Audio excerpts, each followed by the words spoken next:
el estudio de 2 Corintios capítulo 6. Amén. Y yo voy a estar leyendo los versículos, y mi mamita tenéis que ir bien rápida para encontrar, y mi hermano también, que lo encuentre primero, ¿no es cierto? Cuando vaya dando algunos versículos para que me puedan ayudar y juntos podamos sacar este estudio adelante. Amén. Amén. Amén. Dice la palabra del Señor, de capítulo 6, versículo 1. Así pues, nosotros como colaboradores suyos, os exhortamos también a que no recibáis en vano la gracia de Dios. Y otra traducción dice, trabajamos para Dios. Por eso le rogamos que no menosprecien el amor que Dios le ha demostrado. Entonces, Pablo dice, bueno, todo lo que yo tengo no es mío, es de Dios. Yo le trabajo a Dios. Soy un colaborador. Qué lindo ser un colaborador, ¿no es cierto? Todos sabemos lo que es ser un colaborador, ¿no es cierto? Alguien que está también ahí, que se pone también el overall, ¿no es cierto? Y trabaja. Y trabajarle a Dios, hermano, es gratificante, es lindo. ¿Amén? Porque sabemos que el Señor paga bien. No así el enemigo.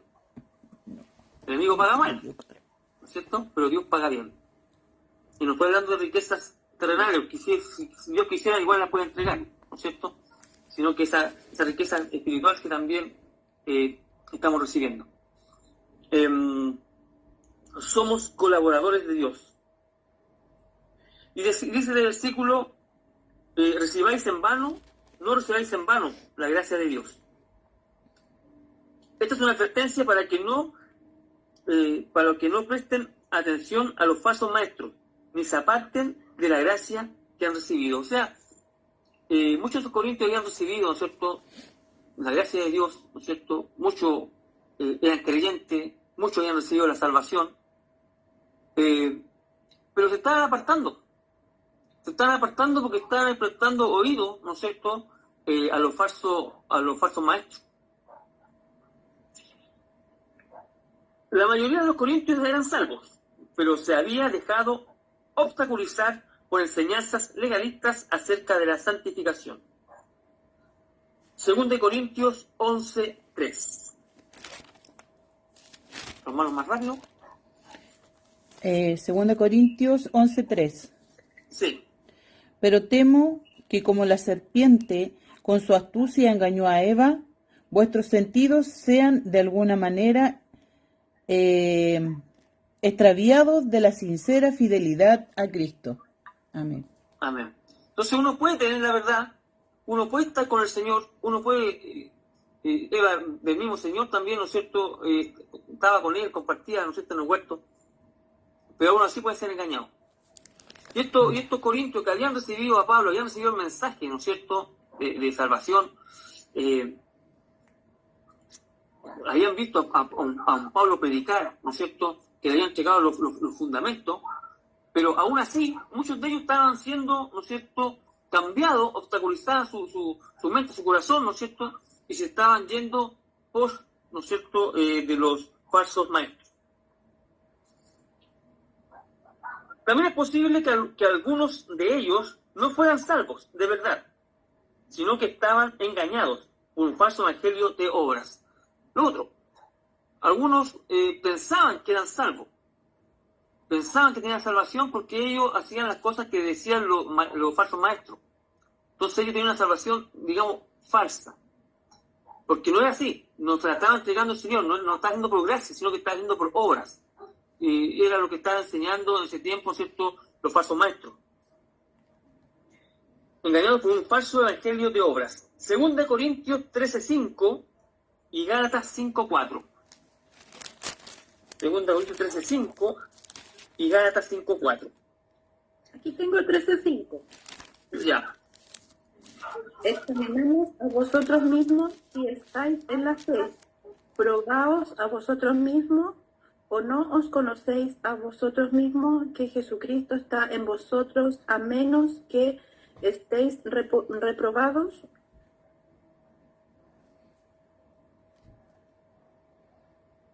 ¿Está sin micrófono, hermano? Es que lo bajé un poquito, que los perros me tienen, pero... Gálatas 5:4. Amén. Dice, de Cristo os desligaste, los que por la ley os justificáis, de la gracia habéis caído. Amén. Amén. ¿Ven? Entonces, algunos están justificados, seguían justificados por la ley, ¿no es cierto? Y no por la gracia. Amén.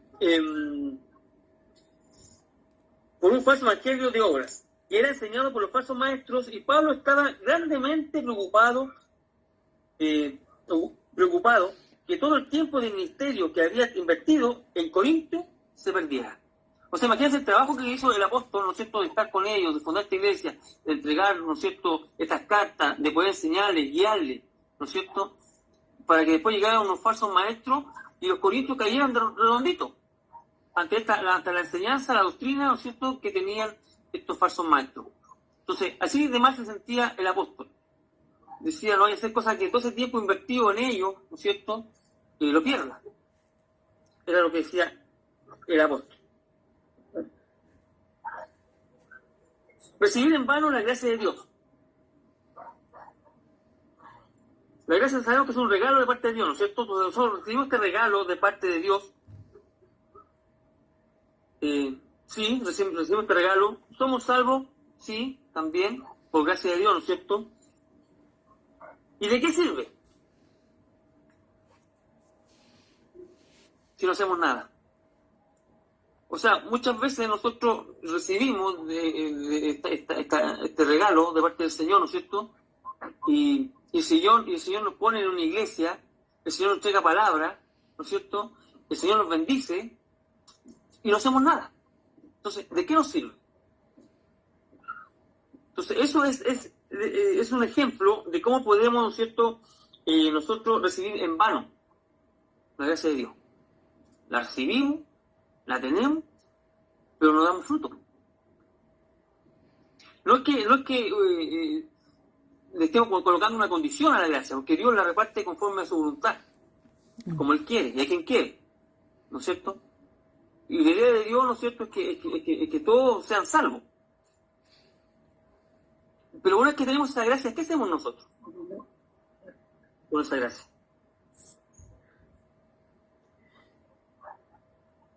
Vamos a leer 1 Corintios 15, del 7 al 10. Dice, después apareció a Jacobo, después a todos los apóstoles, y al último de todos, como a un abortigo, me apareció a mí, porque yo soy el más pequeño de los apóstoles, que no soy digno de ser llamado apóstol, porque perseguía la iglesia de Dios. Pero por la gracia de Dios soy lo que soy. Y su gracia no ha sido en vano para conmigo. Antes he trabajado más que todos ellos, pero no yo, sino la gracia de Dios conmigo. Amén. Amén. O sea, Pablo, ¿no es cierto?, recibió la gracia y por gracia él hacía todo lo que hacía. Él trabajaba, ¿no es cierto?, por la gracia del Señor, él se esforzaba por la gracia del Señor y todo lo que padeció también fue por la gracia del Señor, ¿no es cierto?, porque él... si no es cierto, decía, yo soy el abortivo, o sea, yo soy el último, yo soy el más pequeño de todos. Pero yo trabajaba más que los demás. Trabajé más que Pedro, trabajé, ¿no es cierto?, más que Juan, trabajé más que los otros apóstoles, decía Pablo. O sea, él recibió por gracia, era lo que era, ¿no es cierto?, por gracia recibió todo lo que recibió, pero él trabajó. Él no se quedó solamente con recibir, sino que él también sabía que tenía mucho que entregar, ¿no es cierto? Amén. Entonces, podríamos decir que Pablo no recibió la gracia en vano. Al contrario, él se esforzó, ¿no es cierto?, para poder llevar el mensaje, para poder entregar lo que por gracia había recibido, él tenía que entregarlo. 6.2 dice, porque dice, en tiempo aceptable te he oído, y en día de salvación te he socorrido. He aquí ahora el tiempo aceptable, he aquí ahora el día de salvación. Pablo recalcó su punto al citar Isaías 49:8. Su máximo interés era que los corintios se adhirieran a la verdad, porque era tiempo para que Dios salvara y ellos eran los mensajeros que iban a esparcir el mensaje. Isaías 49:8, si alguien me lo puede buscar. Isaías 49, versículo 8. Y dice Jehová, en tiempo aceptable te oí, y en el día de la salvación te ayudé, y te guardé y te daré por pacto al pueblo, para que restaures la tierra, para que heredes asoladas heredades. Amén. El contexto de Isaías 49:8 era la restauración de Dios que por fin llegaría a Israel. Ese es el contexto de Isaías 49:8. La cita de Pablo muestra que él creía que ese tiempo había llegado con la encarnación, la muerte y la resurrección de Cristo. El punto de Pablo es llamar a sus oyentes a la fe y al arrepentimiento, como Isaías lo hizo con sus oyentes. Esa es la finalidad de este versículo. Amén. O sea que el tiempo ya, con la resurrección del Señor Jesucristo, el tiempo ya se había cumplido. Y ya era hora que los corintios, ¿no es cierto?, así que por lo que habían recibido, también ellos podían esparcir este mensaje. Que se fuera multiplicando, ¿no es cierto? No solamente que Pablo siempre estuviera a ellos entregando el mensaje, sino que era tiempo ya, ¿no es cierto?, que así como Dios un día liberó, ¿no es cierto?, al pueblo de Israel, era tiempo también ahora que los corintios también se liberaran, ¿no es cierto?, de estos falsos maestros, se liberaran de estas cosas y pudieran también esparcir el mensaje, ¿no es cierto?, para que más personas, y se fundara más iglesias, y para que más personas, ¿no es cierto?, conocieran a Jesucristo. Eso es lo que nos enseña Pablo. En el versículo 3 encontramos que Pablo sufre por servir a Dios.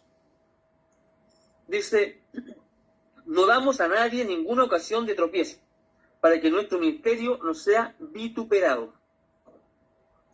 Ninguna ocasión de tropiezo. Alude al carácter y a las acciones de Pablo, que todos podían comprobar. Las acciones de Pablo eran comprobables. Pablo no decía cosas que no había hecho. O sea, lo que Pablo decía es porque Pablo lo había hecho y los corintios eran testigos de eso.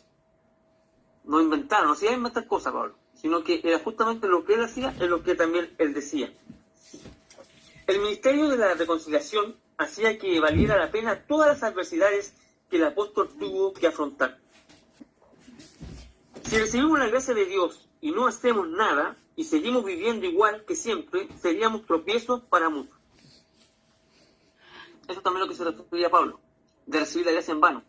Porque muchos somos observados por muchos nosotros. Me acuerdo que una vez, no sé si lo dije o lo prediqué en el templo, que todo lo que estamos ahí estamos siendo observados. Cuando llega una persona nueva, nos observa a nosotros. Y empieza a observar cosas que lo que llevamos más tiempo mejor no damos ni cuenta. ¿No es cierto? Y ha pasado muchas veces en iglesias donde el hermano o la hermana invitan a alguien, lo llevan ahí, lo presentan al pastor, lo presentan a los hermanos, y al domingo siguiente el hermano que lo invitó no llega. Y llega así el nuevito. Y el próximo domingo, cuando el nuevito pregunta por el hermano tampoco llegó. Entonces el nuevito dice, entonces no es tan necesario venir todos los domingos.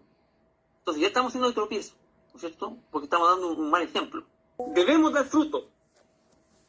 Dios nos da palabra, Dios nos entrega una linda iglesia, Dios nos entrega una linda hermandad también, ¿no es cierto?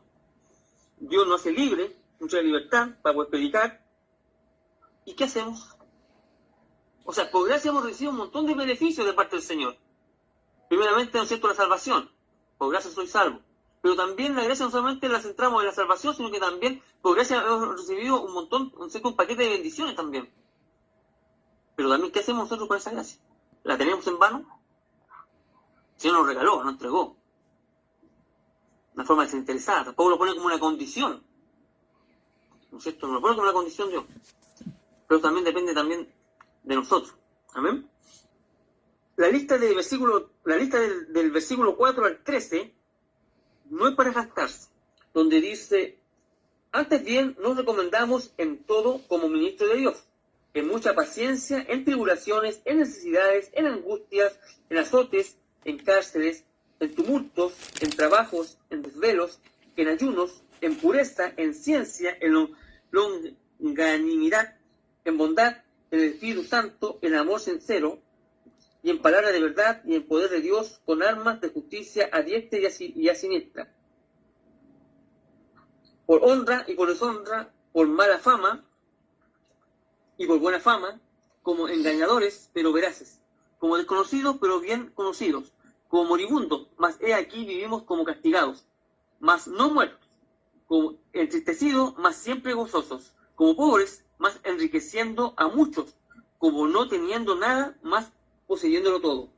Nuestra boca se ha abierto a vosotros, oh Corintios, nuestro corazón se ha ensanchado. No estáis estrechos en nosotros, pero sí sois estrechos en vuestro propio corazón, pues para corresponder del mismo modo como a hijos hablo, ensanchaos también vosotros. Bueno, la lista que entregamos ahí, ¿no es cierto?, no es para jactarse por todo lo que Pablo había pasado, como sí lo hacían los falsos maestros. Segunda de Corintios 3:1. Dice, comenzamos otra vez a recomendarnos a nosotros mismos. O teníamos necesidad, como algunos, de cartas de recomendación para vosotros o de recomendación para vosotros. Amén. O sea, Pablo cuando dice que pasó todas estas cosas no es para jactarse. Decir, aquí estoy yo, pasé por todo esto y este es mi currículum. Y lo pone sobre la mesa, como muchas veces también hemos visto, ¿no es cierto?, en congregaciones, no aquí ni en el sur tampoco, o sea, han sido muy azotados, al norte, o lo mismo Corintios, donde llegan algunos y presentan su currículum. No, bueno, yo estuve estudiando, ¿no es cierto?, en tal lado, teología en tal lado, y tienen todo un currículum, ¿no es cierto? Y eso también hacían los falsos maestros, que ponían su currículum. Ellos necesitaban decir quiénes eran, necesitaban hacerse conocidos, necesitaban, ¿no es cierto?, el aprecio del hombre, de la iglesia, que lo apreciaran y entregaban su currículum. Así actuaban los falsos maestros, se jactaban de su estudio, ¿no es cierto?, que teníamos estudio en tal lugar, que hacíamos estas cosas, que estuve en estas campañas, que estuve haciendo esto y esto otro, ¿no es cierto?, que le prediqué a más de 1.000 personas en un lugar, en un estadio, con 5.000, con 10.000 personas. Entonces, los falsos maestros necesitaban eso. Y cuando Pablo dice todo lo que él pasó, no es para jactarse, sino para pasar revista a las acciones que hacía como ministro designado por Dios. Eso es lo que hacía Pablo, pasó revista, ¿no es cierto?, a las acciones que hacía como ministro designado por Dios, y demostrar el carácter y el origen de su ministerio. Por eso Pablo hacía, ¿no es cierto?, y hablaba, ¿no es cierto?, muchas cosas de esto que él hacía con la paciencia, tribulaciones, con necesidades, con angustia, en azote. O sea, no llevaba un currículum, digamos, como a todos nos gustaría tener. Porque a nosotros nos gustaría otro tipo de currículum, ¿no es cierto? No hablar de angustia, azote y todas esas cosas, pero era lo que Pablo había vivido. Pablo nos dice, prefiérame a mí como pastor de Corintios. O sea, Pablo en ningún momento dice, yo tengo estas credenciales y que yo voy a ser el pastor de ustedes, o elíjame a mí. No, Pablo no estaba en esa competencia. Él dice, miren mi vida entregada al Evangelio, y por eso créanme a mí. O sea, Pablo era una carta abierta, y Pablo, en vez de decir, yo tengo estos logros, decía, no, mírenme a mí, miren lo que yo he sufrido, miren lo que yo he hecho por entregar este mensaje. Miren todo lo que me ha pasado a mí por amor a ustedes para poder entregar este mensaje. No así los falsos maestros, que se jactaban de otras cosas, del logro académico, etcétera, que hablaban de cierto idioma. Pablo no. Pablo decía, ¿ustedes ven lo que yo he sufrido? ¿Han visto mis tribulaciones? ¿Han visto mi gran paciencia? ¿He visto lo que yo he estado haciendo? Entonces, esta es mi carta. Quizás yo me imagino a Pablo con una cara, ¿no es cierto?, con golpes. Pablo fue golpeado. A lo mejor con una delgadez, porque tampoco tenía, ¿no es cierto?, una buena alimentación, había pasado por cárcel, por humedad. Lo habían dejado solo. Entonces, el mejor físico de Pablo ya estaba totalmente deteriorado también. Pero él mostraba su físico y decía, miren, ¿ven cómo estoy? Como decíamos adelante, no representa la edad que tiene. Y Pablo a lo mejor se veía mucho mayor. Y era justamente por eso. ¿Por qué? Porque Pablo mostraba físicamente lo que él había recibido, ¿no es cierto?, por el ministerio. Yo no voy a decir por culpa del ministerio, no, está mal dicho. Sino porque por cumplir el ministerio. Y hoy en día vemos pastores, para el norte, gorditos, ¿no es cierto? Que cuando van para un lado tienen que ir, ¿no es cierto?, con un auto último modelo, que tienen que alojarse en los mejores hoteles, ¿ah? Y que si se le rompe una uña tienen que ir a la manicure, ¿no es cierto?, y hacerse los visos y un montón de cosas por el ministerio. Pero Pablo mostró lo que realmente era, ¿no es cierto?, voy a usar una palabra, jugársela, por cumplir el ministerio que le correspondía, que había recibido por gracia. Amén. En el versículo 6 y 7 podemos ver también, dice, en pureza, en ciencia, en longanimidad, en bondad, en Espíritu Santo, en amor sincero, en palabras de verdad, en poder de Dios, con armas de justicia a diestra y a siniestra. Versículo 6 y 7, la provisión divina que el Espíritu Santo concede a los ministros. Pablo no quiso usar las mismas armas de desprestigio contra los falsos maestros. Según de Corintios 10, 3 al 5.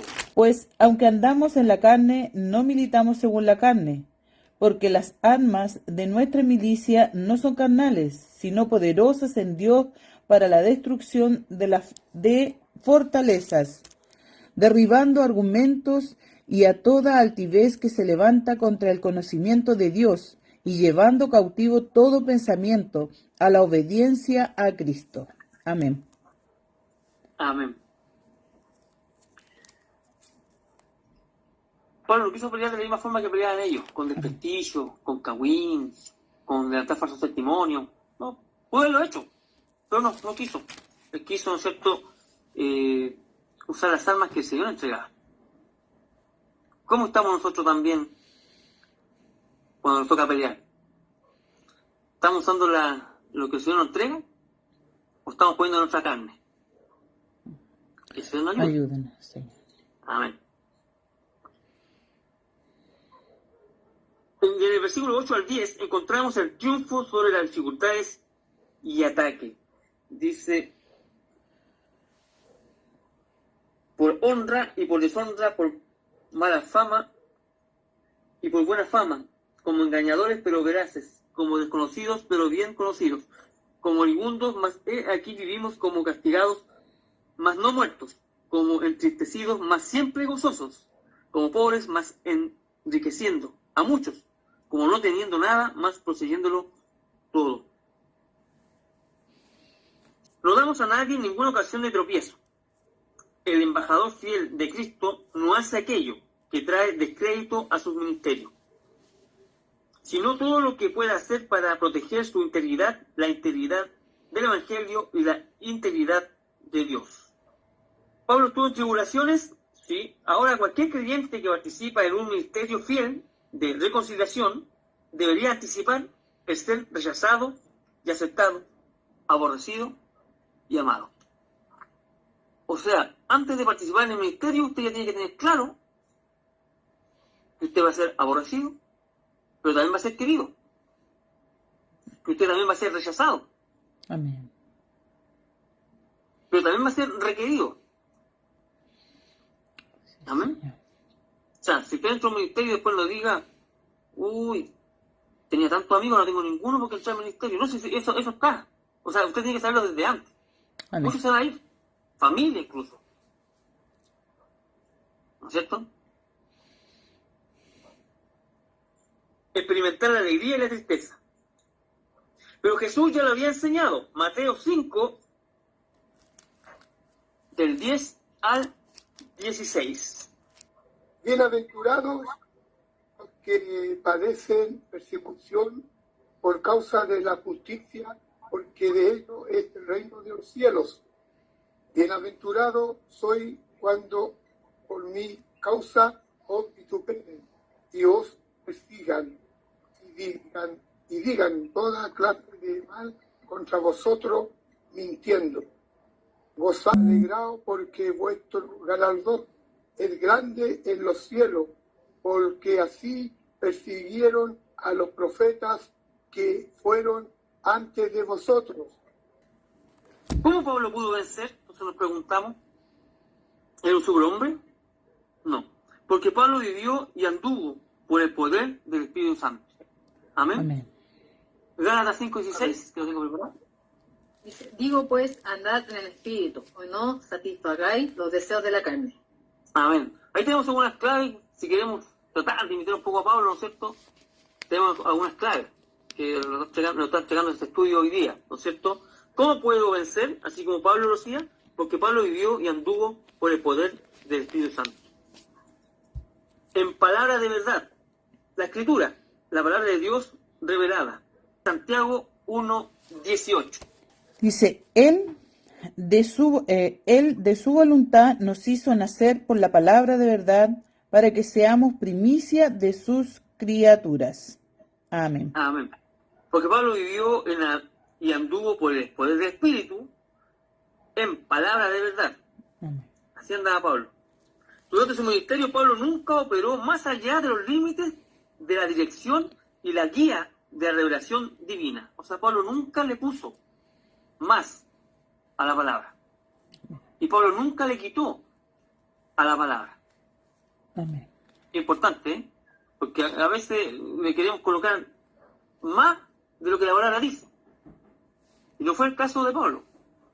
Pablo llegó hasta el límite de la palabra, pero nunca ofreció algo que no podía cumplir.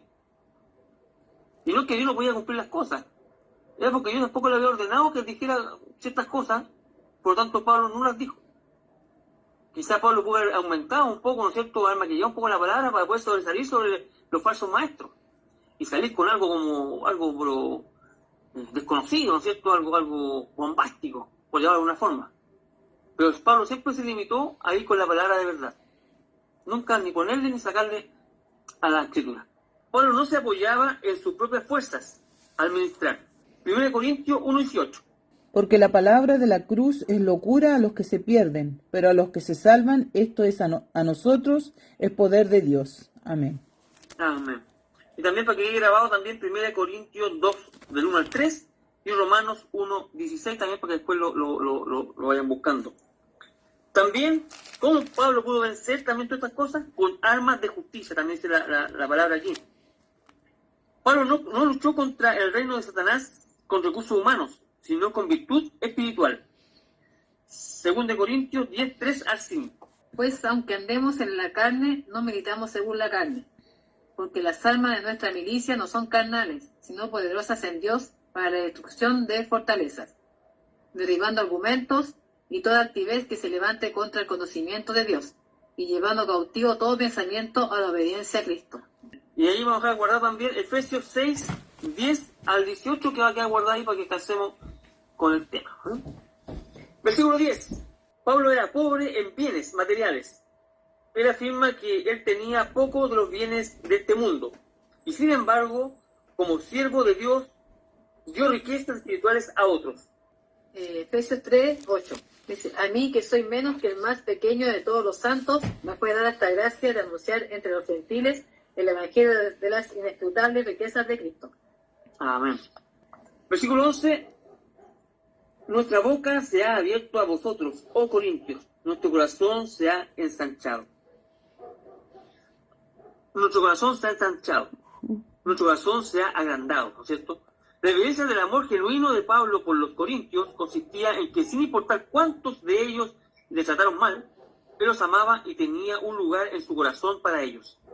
Pablo entendió que el problema relacional estaba en los corintios. Los falsos maestros habían apagado el amor que sentían por el apóstol. Él anhelaba que fueran tan ensanchados y amorosos con él, como él lo había sido con ellos, como un padre a un hijo rebelde. Pablo, a pesar de todo, seguía amando a esta iglesia, pese a que ellos lo estaban cambiando por los falsos maestros. Pero el amor de Pablo aumentaba. Es como un resumen del versículo 11, como el corazón, digamos, de esta carta en cuanto al amor que Pablo, ¿no es cierto?, sentía por los corintios. Y Pablo decía que lo mejor es Cristo. Y estos hombres falsos están trayendo veneno a sus vidas. Es lo que el apóstol le hacía saber, ¿no es cierto?, como un resumen. Pablo predicaba a Cristo, decía que lo mejor era Cristo, ¿no es cierto?, que ya se había acercado el tiempo, ¿no es cierto?, y que a pesar de todo lo que los corintios hablaban en contra de Pablo, los falsos maestros hablaban en contra de Pablo, Pablo igual, ¿no es cierto?, tenía un corazón grande, ¿no es cierto?, de amor para esta iglesia. Y decía que ellos no, que ellos, ese corazón ensanchado que tenían antes con él, se iba haciendo cada vez más pequeño. Versículo 13, Pablo les dice: quiéranme, recíbanme, no por mí, sino por el mensaje que traigo. Eso es lo que más le importaba a Pablo. Pese a que amaba mucho a los corintios, pero si hablaban mal de él, no importa. Lo que le importaba realmente es que los corintios pudieran recibir, ¿no es cierto?, el amor y este mensaje, ¿no es cierto?, de parte del Señor. Ahora llegamos al versículo 14. Somos templos del Dios viviente. Aquí encontramos un llamamiento a rechazar el compañerismo con los incrédulos. O sea, aquí encontramos una advertencia. Y este pasaje es como medio, como digo, Pablo a veces es como sacado de otro lugar. Porque estamos viendo un tema y ahora como que llegamos a otro y hay que buscar la relación, ¿no es cierto? De hecho, este tema del capítulo 14 nos llega hasta el 7.1. Y después el 7.2 como que retoma entre 2 Corintios 6, capítulo 13, y como que retoma al capítulo 7, versículo 2. Aquí es como algo que está aquí en medio. Pero tiene mucho también que ver con el tema. Recordemos que esto es una carta, ¿no es cierto? No es un estudio. O sea, yo estoy haciendo un estudio, pero lo que hizo Pablo fue una carta. Entonces, es como una carta. Cuando usted escribe una carta, usted muchas veces está hablando con la familia y dice: hola mamá, ¿cómo ha estado mi padre? ¿Cómo han estado mis hermanos? ¿Supiste que bajé a tal lado? Y no, el trabajo no estaba bien. Entonces uno se va como cambiando de repente porque es una carta, ¿no es cierto? Es una carta finalmente lo que hace el apóstol. Entonces encontramos capítulo 14 que dice, somos templos de Dios viviente, no os unáis en yugo desigual con los incrédulos, porque ¿qué compañerismo tiene la justicia con la injusticia? ¿Y qué comunión la luz con las tinieblas? ¿Y qué concordia Cristo con Belial? ¿O qué parte el creyente con el incrédulo? ¿Y qué acuerdo hay entre el templo de Dios y los ídolos? Porque vosotros sois el templo del Dios viviente, como Dios dijo: habitaré y andaré entre ellos y seré su Dios, y ellos serán mi pueblo. Por lo cual salid de en medio de ellos y apartaos, dice el Señor, y no toquéis lo inmundo, y yo os recibiré, y seré para vosotros por padre, y vosotros me seréis hijos e hijas, dice el Señor Todopoderoso. Y el versículo 1, del 7 dice: así que, amados, puesto que tenemos tales promesas, limpiémonos de toda contaminación de carne y de espíritu, perfeccionado la santidad en el temor de Dios. Este versículo 14 en adelante, nuevamente tenemos un cambio aparente de tema, el cual lo podemos seguir en el 7.2, como dije recién. Bueno, en Corintios 12, 20 y 21, no sé quién lo puede leer, 2 Corintios 12, 20 y 21. Pues me temo que cuando llegué no os hallé tales como quiero, y yo sea hallado de vosotros cual no queréis, que haya entre vosotros contiendas, envidias, iras, divisiones, maledicencias, murmuraciones, soberbias, desórdenes, que cuando vuelva me humille Dios entre vosotros y quizá tenga que llorar por muchos de los que antes han pecado y no se han arrepentido de la inmundicia y fornicación y lascivia que han cometido. Amén. Amén. Eso pasaba en la iglesia de Corinto.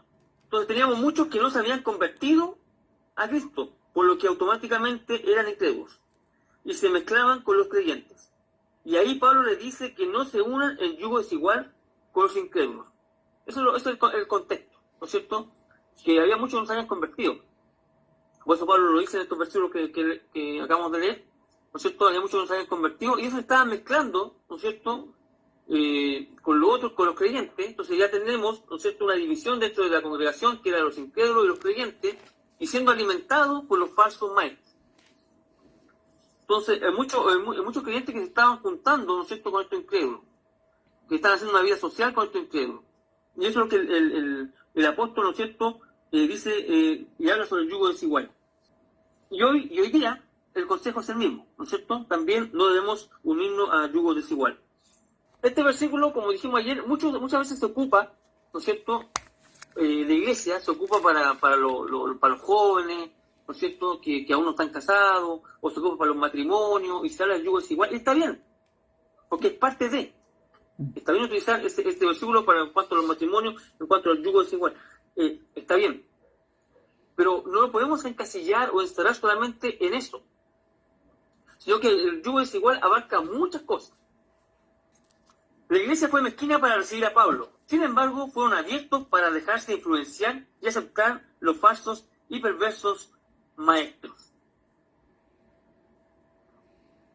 Con los incrédulos, los cristianos no deben ligarse a no cristianos en cualquier empresa o relación que vaya en menoscabo del testimonio cristiano dentro del cuerpo de Cristo. Amén. 1 Corintios 5, 9 al 13. Amén. O sea, Con micrófono se escucha mejor. Micrófono, no cámara. Sí. Ya.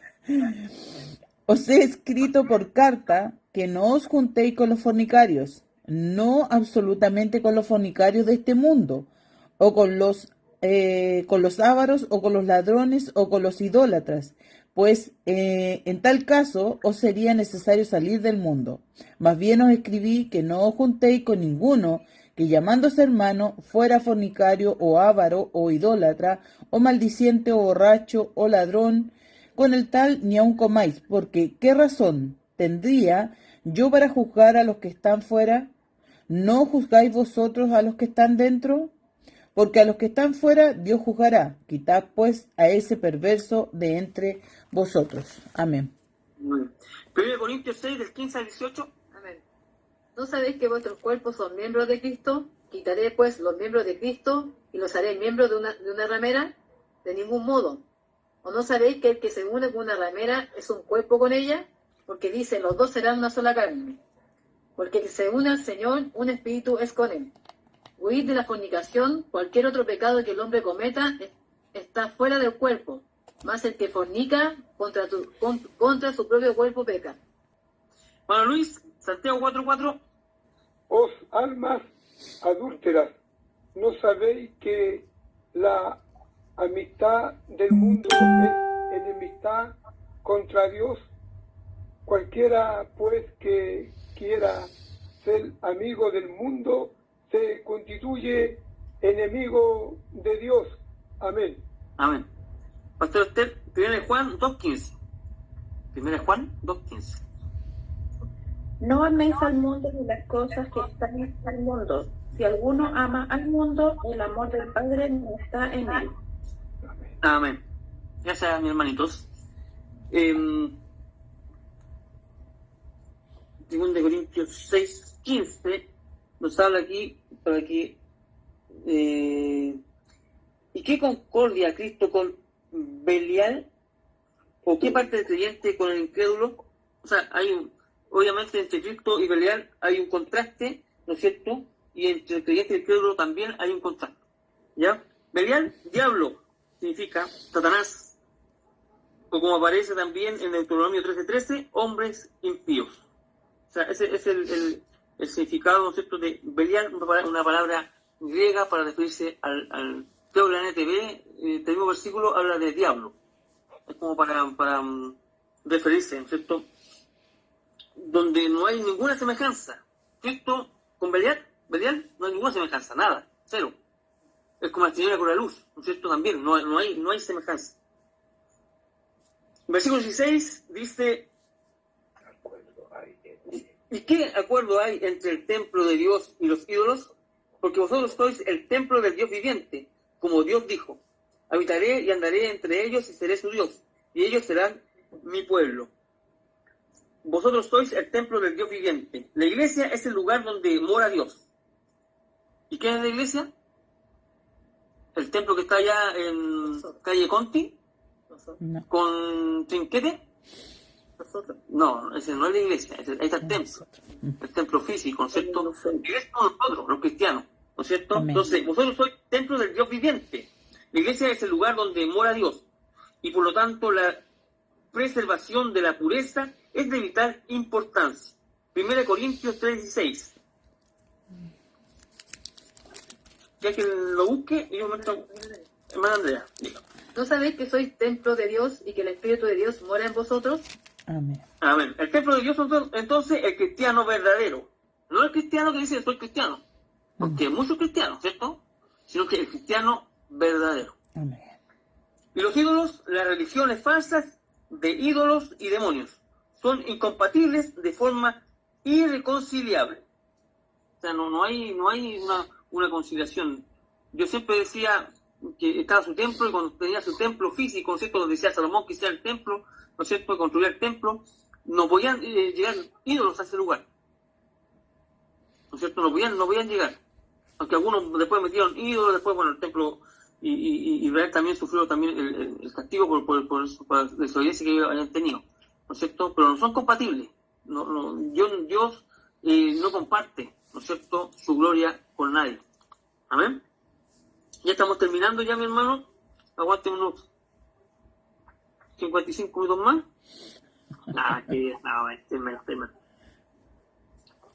Bien. El versículo 16 nos dice: ¿Y qué acuerdo hay entre el templo de Dios y los ídolos? Porque vosotros sois el templo del Dios viviente, como Dios dijo: habitaré y andaré entre ellos y seré su Dios y ellos serán mi pueblo. Pablo respaldó su afirmación haciendo referencia a una serie de textos del Antiguo Testamento. Ahí Pablo, bueno, le voy a decir los textos, no lo busqué, pero Levítico 26, del 11 y 12, Jeremías 24:7, Jeremías 31:33, Ezequiel 37:26, por dar algunos textos que Pablo, ¿no es cierto?, se respaldó. Cuando dijo estas palabras, Pablo se respaldó en el Antiguo Testamento. Amén. Versículo 17, Pablo toma como punto de partida Isaías 52:11, versículo 17, por lo cual salid de en medio de ellos y apartaos, dice el Señor, y no toquéis lo inmundo, y yo os recibiré. Versículo 7, Pablo toma como punto de partida Isaías 52:11 para profundizar sobre el mandato de separación espiritual. No solo es irracional y sacrílego, sino un acto de grueso de desobediencia unirse con incrédulos. Amén. O sea, no solamente desobediencia, sino que una desobediencia gruesa, por llamarlo de alguna forma, unirse con incrédulos. Los creyentes, al ser salvos, deben desvincularse de todas las formas de religión falsa y romper por completo su asociación con toda clase de hábitos pecaminosos y costumbres idólatras. Efesios, Andrea, 5, 6 al 12. Dice: nadie os engañe con cosas falsas, porque estas cosas vienen la ira de Dios sobre los hijos de desobediencia. No seáis, pues, partícipes con ellos, porque en otro tiempo erais tinieblas, mas ahora sois luz del Señor. Andad como hijos de luz, porque el fruto del Espíritu es en toda bondad, justicia y verdad, comprobando lo que es agradable al Señor. Y no participéis en las obras infructuosas de las tinieblas, sino más bien reprenderlas.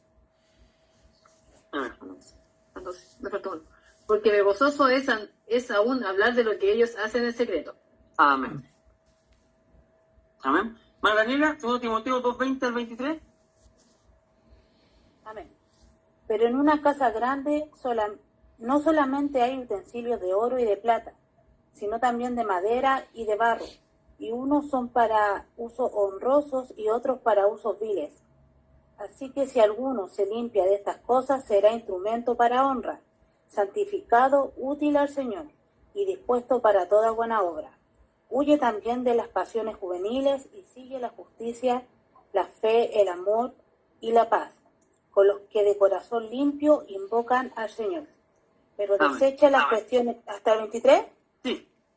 Pero desecha las cuestiones necias e insensatas, sabiendo que engendran contiendas. Amén.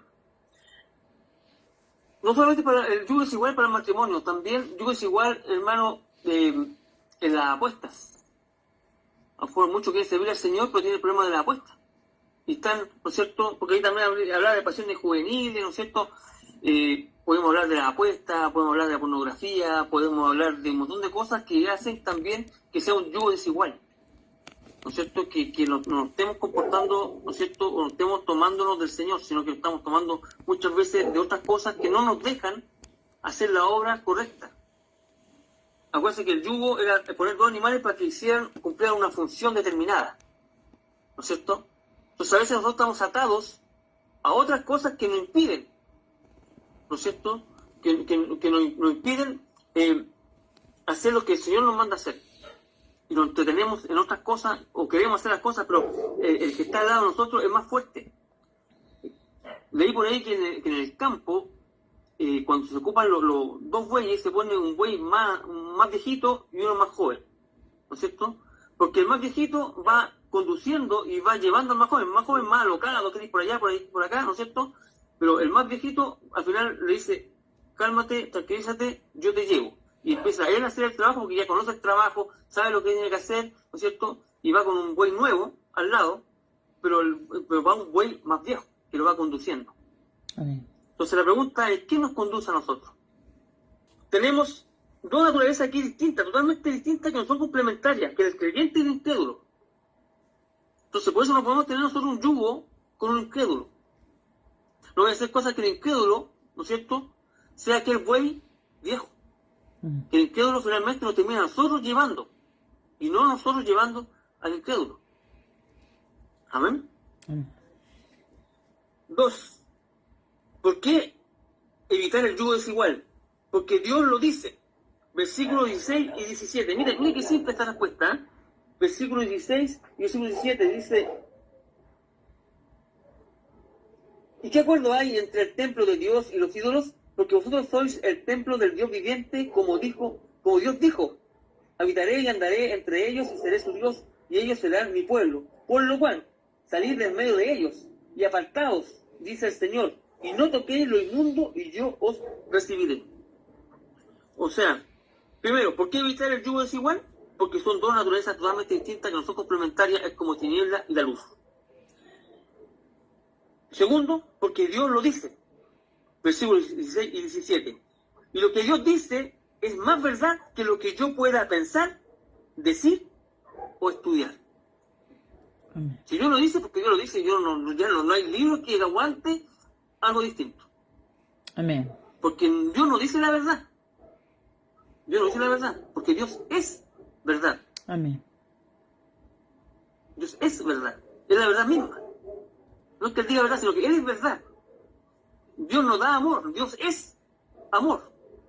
¿Entiendes? Es amor, su esencia, su todo. O sea, así como es amor, también es verdad. Entonces, uno, por más que, no, que sí, pero Dios lo dijo, pero que yo pienso que no, esto no sirve. Cuando dice Dios lo dijo, porque ya no hay nada que hacer, hermano, nada que hacer. No importa la versión que usted tenga. La NTJ, la NTD, la NTC, ¿no es cierto? Y todas esas versiones, no importa. Si Dios lo dijo, Dios lo dijo. Y ahí, nada más que hacer. 3, versículo 18, una gran promesa. Mire qué lindo el versículo 18, hermano, mire, estamos terminando ya. Y seré para vosotros por padre, y vosotros me seréis hijos e hijas, dice el Señor Todopoderoso. Versículo 18, una gran promesa. Dios ofrece el mismo. Mire qué lindo. Dios ofrece el mismo. Leer 2 Corintios 7:1. Eso es para mí. Yo lo leo, eso es para mí. Lo tengo para mí. Así que, amados, y esto lo estoy pidiendo prestado a la hermanita de mí, que el 7:1. Así que, amados, puesto que tenemos tales promesas, limpiémonos de toda contaminación de carne y de espíritu, perfeccionando la santidad en el temor de Dios. después de todas estas promesas, esta promesa del versículo 18 y de todo lo que Dios nos dice en este estudio que tuvimos, que nos da la gracia, que no la tengamos en vano, ¿no es cierto? De cómo Pablo amaba igualmente al pueblo de Corintio, de cómo Dios nos habla aquí del yugo desigual, ¿no es cierto? Que no, las cosas que no nos convienen como cristianos y las cosas que sí nos convienen, ¿no es cierto? Lo que lo va diciendo. Nuestro testimonio también, qué es lo que hacemos, para dónde vamos, con qué nos juntamos, qué decimos, ¿no es cierto? Todas esas cosas ayudan para el testimonio, para nuestro testimonio personal, ¿no es cierto? Y también para el Evangelio, para no ser tropezaderos para los demás, ¿no es cierto? Y Jesús dijo, mi yugo es fácil y mi carga ligera. Ahí tenemos un hermoso yugo, hermano. Amén. Amén. Entonces Dios nos ofrece esa comunión a nosotros ahora, por gracia, ¿no es cierto?